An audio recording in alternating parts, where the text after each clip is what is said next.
Thunder.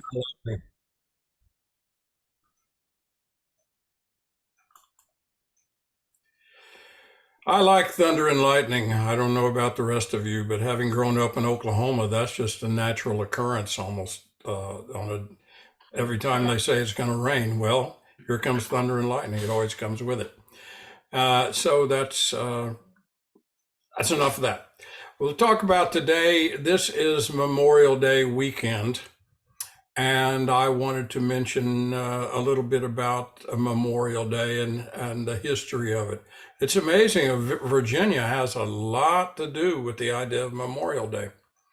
When I was growing up, most of the people in my area, like I said, Oklahoma, we didn't, or the adults didn't call it Memorial Day back in those days when I was a child, back in the 50s.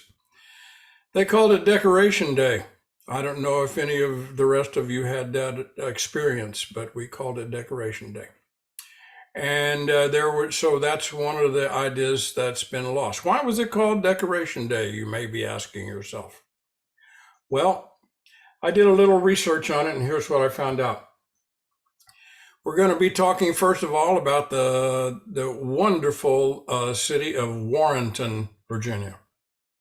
Because in Warrenton, Virginia, on June 3rd, 1861, that's the location of the first Civil War soldier's grave to be decorated, according to an article in the Richmond Times-Dispatch in 1906. This decoration was for the funeral of the first soldier killed in the Civil War. His name was John Quincy Marr, Marr. He died on June the 1st, 1861, during a skirmish at the Battle of Fairfax Courthouse in Virginia. Many of you may know what that battle was like. People actually got in their horses and wagons and so forth, went out and sat on the sides of hills and had a little picnic while the two armies fought. And the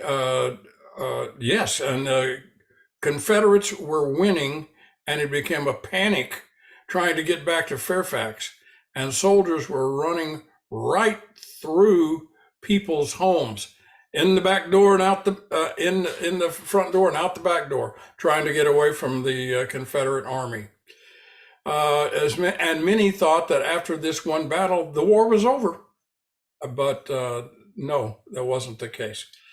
Anyway, that was the first soldier who died, John Quincy Marr. He was a young man. He's probably 18 years old or something like that. He was very young.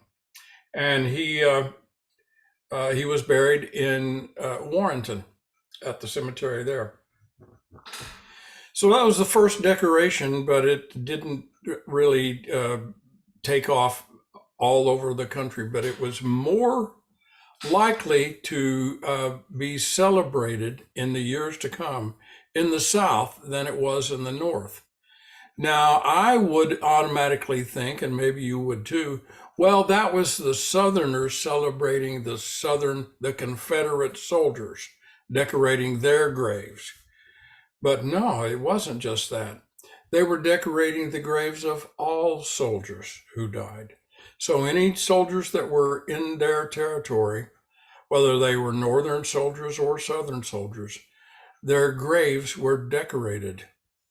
And they would write letters home to, if they knew who these people were in the South, in the North, and they would write letters saying, "We decorated your son's grave today, on this day."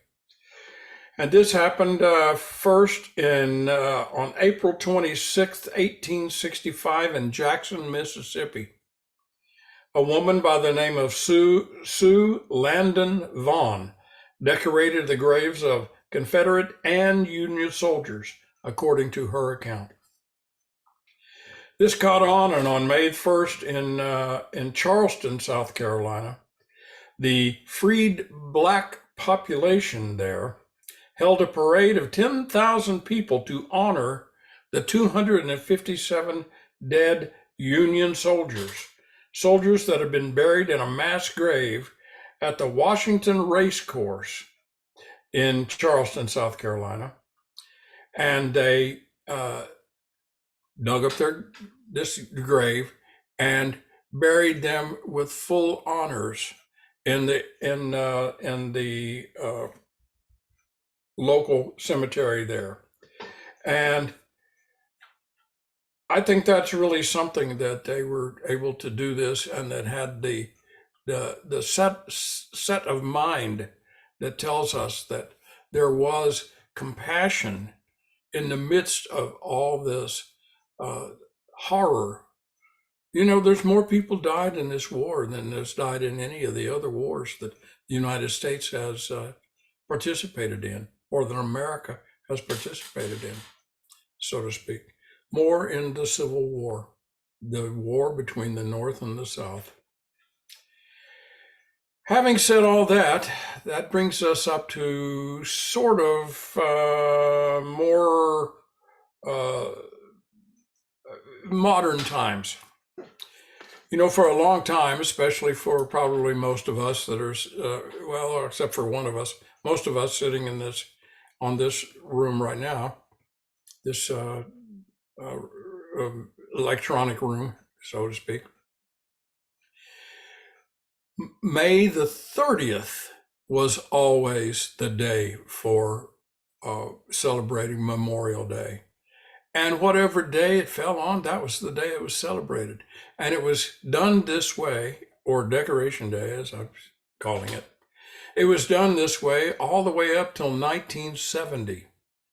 Then in 1971, we started getting this idea of let's celebrate all these days on a Monday so people can have, so that one day can, so that's when we started having President's Day on a Monday and all these different ones. And Memorial Day was then to take place on the fourth Monday in the month of May, regardless of what day it fell on, what date it fell on, and that would become Memorial Day.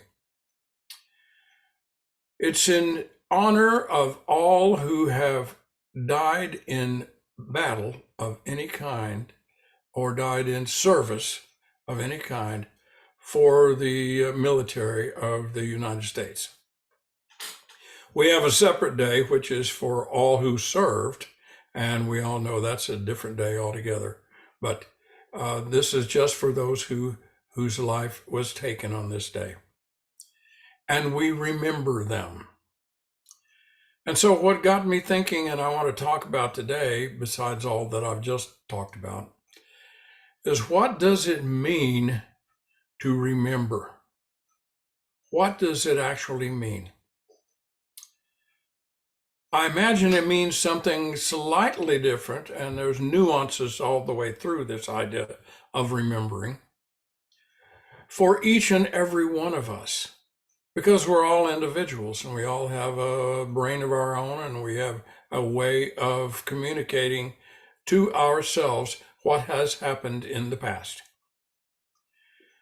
That's the way we remember things. We look back into the past and we tell ourselves, I remember this event.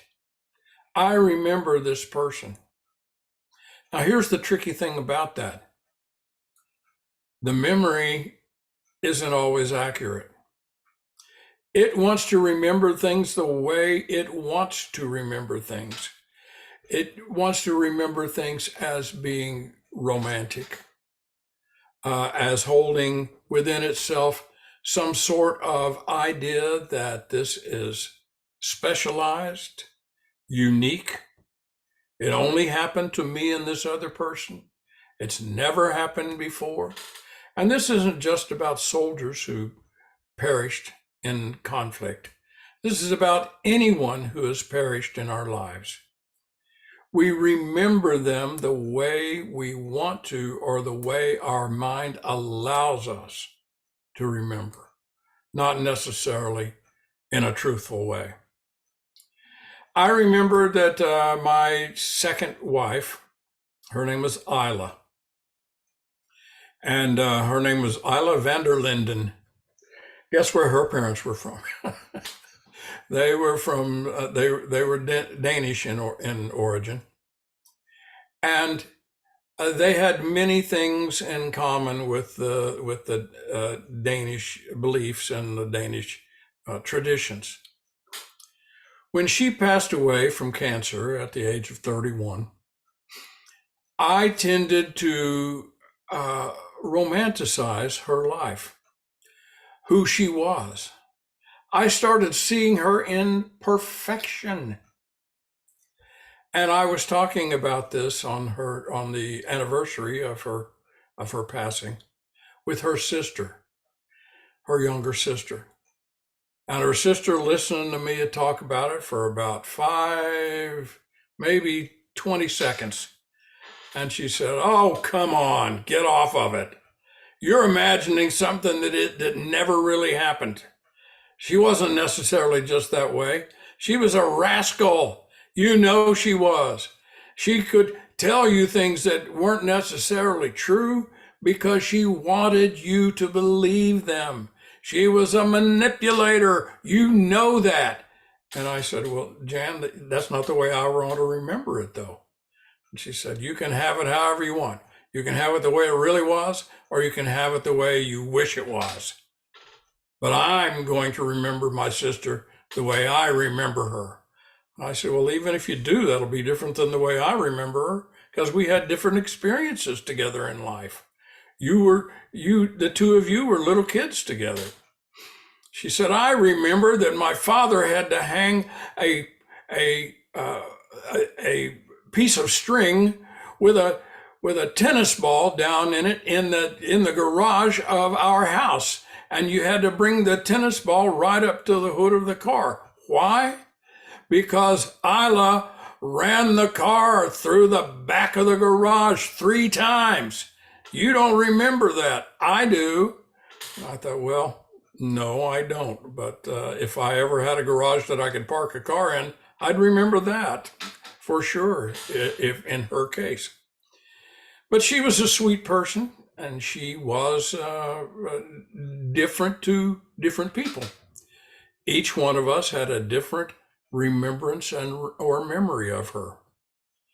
This occurs too with the soldiers who fought in battle, the way their families remember them, the way our country remembers them, the way their platoons or their military organizations remembered them, the battalions and so forth. They remember them as being an important part of a mission, or, let's face it, in some cases, they're remembered by the soldier next to them as being unreliable. I hate to say that, but it could be true. It could be true. They are remembered the way they are remembered through the person's memory who is doing the remembrance. It happens to each one of us. We see things in romantic terms. And when I say romantic, I don't necessarily mean lovey-dovey or anything like that. I just mean the idea of something being our romantic nature. Something that happens to each one of us. We remember somebody the way we need to remember them. It's very important. We need it not only so that they have a legacy, but we need it also so that we can cope with the loss. It happens to every one of us at some point in our lives. I played in a rock and roll band in Nashville. We released a few records on different labels. The band's name was, oddly enough, Barefoot Jerry. This band is mentioned in one of the Charlie Daniels Band songs in the last line of the song, "The South's Gonna Do It Again." And he's going through all the different names of bands that are in the South at that time. And the last line of the song is, "And all the good people down in Tennessee are digging Barefoot Jerry and the CDB." CDB, Charlie Daniels Band. Now, that's probably the largest remembrance that people have of that group. Many will tell you, oh, yeah, I heard them, or oh, yeah, I owned their records. Maybe they did, maybe they didn't. But however they want to remember it is okay by me. I just pulled out a few of those records the other day because one of our band members passed away. Or as one of the other members said, he took a cab. And that's the way he views it. He just took a cab. He's not here. He took a cab someplace else. I remember him because we are down to about 4 members in the band. This was a band which had several different members, maybe as many as 16 members, not all at the same time. Somebody that would be playing keyboards suddenly would say, you know, I can't do this anymore. Get somebody to replace me. Somebody who is a percussionist or a drummer, same thing. Other people would say, you know, I'm leaving town. I can't play anymore. One of the things that we were famous for is we were all studio musicians primarily, and we played on other people's records. But we got together and formed this group called Barefoot Jerry. Why was it called Barefoot Jerry? Because there was a grocery store in the Smoky Mountains called Barefoot Jerry's Grocery Store. It was somebody else's name. He had some cabins in the back of his grocery store, and 2 of the original members of the group went there in the Smoky Mountains, rented a cabin from him, and sat there for the next month and wrote an entire album's worth of material. And that was the first Barefoot Jerry album. I wasn't on that album. I ended up replacing one of those guys because he went on to do other things. But remembering all these people, remembering the ones I played with, remembering the ones that are no longer with us. We're down to 4 of us now. There's the original leader of the band. There's me, which I came along like 2nd or 3rd generation. There's a keyboard player who is famous not necessarily for playing in Barefoot Jerry. He's more famous as being the musical director for Kenny Rogers for 24 years. He is still with us. He's the one that said Russ took a cab. The Russ being our steel player who was with us throughout the entire thing. He's one of the original members, steel guitar player. Now that's an odd thing. Many people remember him as being just a consummate musician, being somebody who, if you had him on a session, you were guaranteed a wonderful outcome on your original recording session. I knew him as somebody who was irascible, somebody who was cruel, somebody who was no fun to be around and nothing but a big grouch. But boy, could he play steel guitar. So that's the way I remember him, is like I admire his talent, but I didn't like being around him. Other people that were in the group had a different attitude about that. They would say, I don't know why you guys don't get along. I don't see it. Well, part of it was I didn't understand his sense of humor. I just didn't get it. And so when he said something to me, I took it personally as opposed to seeing it as a joke. I didn't get his sense of humor at all. I finally got it. The last time I saw him, we were playing I had gone back to Tennessee to do one of these things where bands get back together. There was a group called Goose Creek Symphony. Anybody ever hear of that group? Well, okay, Goose Creek Symphony was doing this concert, bringing bands together. And so we got together and played. And we were sitting around having lunch. And I said, Russ, his name was Russ Hicks. Russ, how's your wife, Lainey? He said, "She finds me resistible," which I thought was a funny way of saying we split up. She finds me resistible. I finally understood his sense of humor after all those many years and us being apart for that long. As a result, I have fond memory of Russ because I choose to remember the times and the experiences that I can be fond around. I invite every one of you to do the same thing with people in your life. There might be people that you just didn't strike it off well with. There might be relatives that you have that you just didn't hit it off with, be they siblings or aunts or uncles, grandfathers, whoever they might be. I invite you to rethink that and remember the way that you have an understanding of who they are in your life. Have your own Memorial Day around those people. You can do it. We can all do it. Here's why. As I said, everybody has a different experience of individuals. You too can have a different experience if you will choose this day and all days to remember the good that you saw or can muster up about this person. Remember that. It may be difficult to do, but you can do it. One of the things that you can do in order to do that is pray. Pray for forgiveness. Pray for forgiveness for that other person.